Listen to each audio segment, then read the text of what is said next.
Welcome back, welcome back. After 30 years of autocratic rule, the Republic of Maldives has elected its first democratic administration.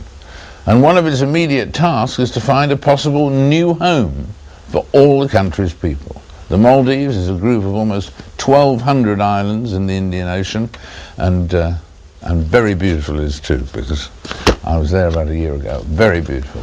But nowhere does it reach more than 1.5 meters above sea level. And rising sea levels threaten to wipe the Maldives from the map. I'm delighted to be joined now by the country's Vice President, Dr. Mohammed Wahid Hassan. Wahid, welcome. Thank you. Good to have you with us. What is the situation at the moment? Are you really actively looking for a new home? We are actively looking for ways of protecting the islands. Right. For now. There are both immediate and intermediate steps that can be followed.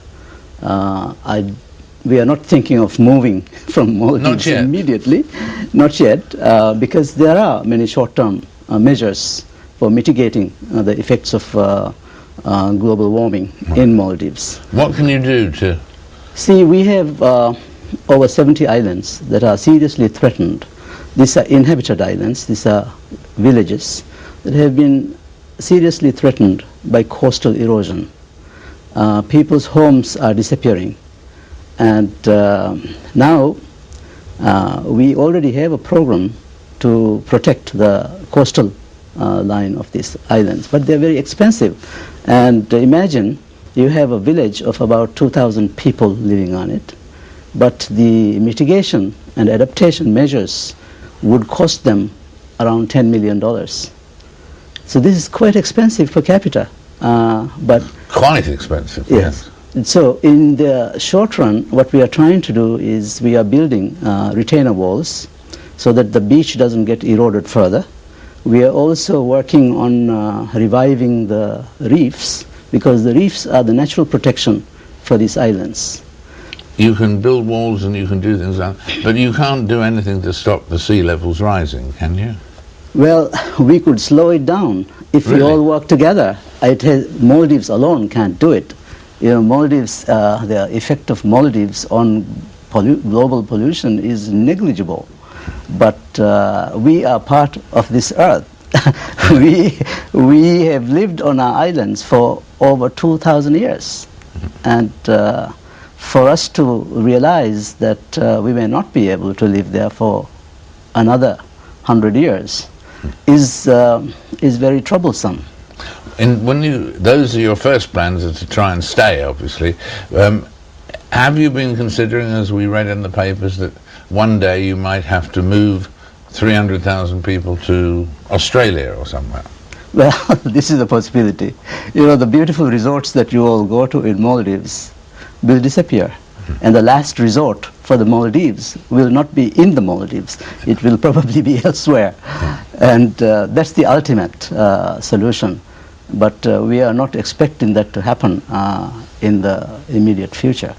However, the current president has suggested the idea of a sovereign wealth fund from the proceeds of tourism.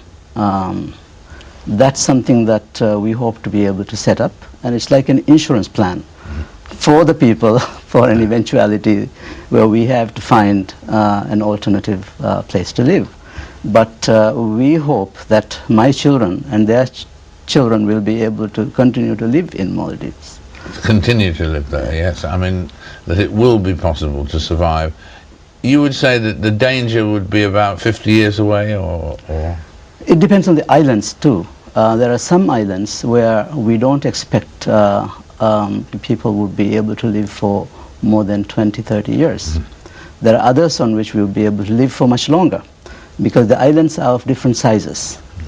And it's possible as a medium-term solution to create safe islands and to move population from small islands to the larger ones.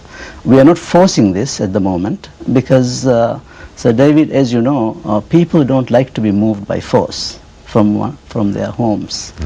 And we have to create the incentives and the infrastructure the conditions for them to want to move to other settlements.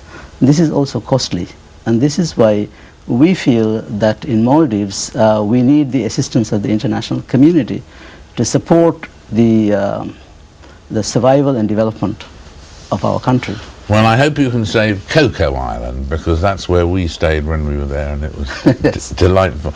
You've got another big change that has happened already in the Maldives, of course, which is the coming of democracy after autocratic rule and so on. When you took over, were things as you expected, or did you find things different? It's very hard, because we inherited an administration that was bankrupt.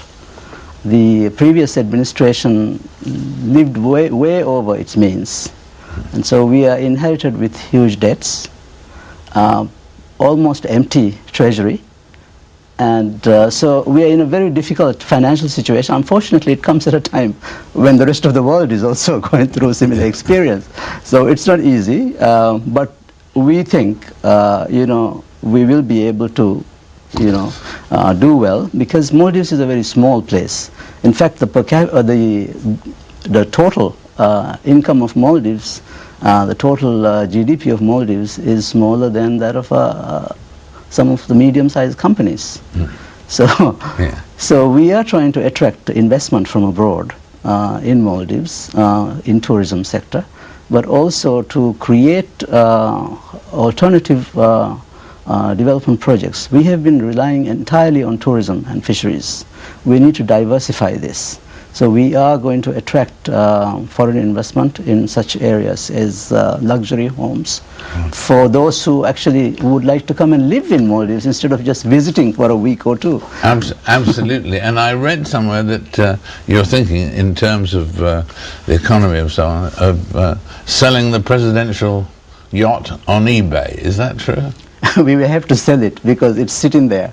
Nobody's using it, and it's too expensive to use it anyways.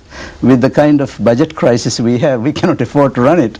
So we are looking for someone who would be interested to buy it.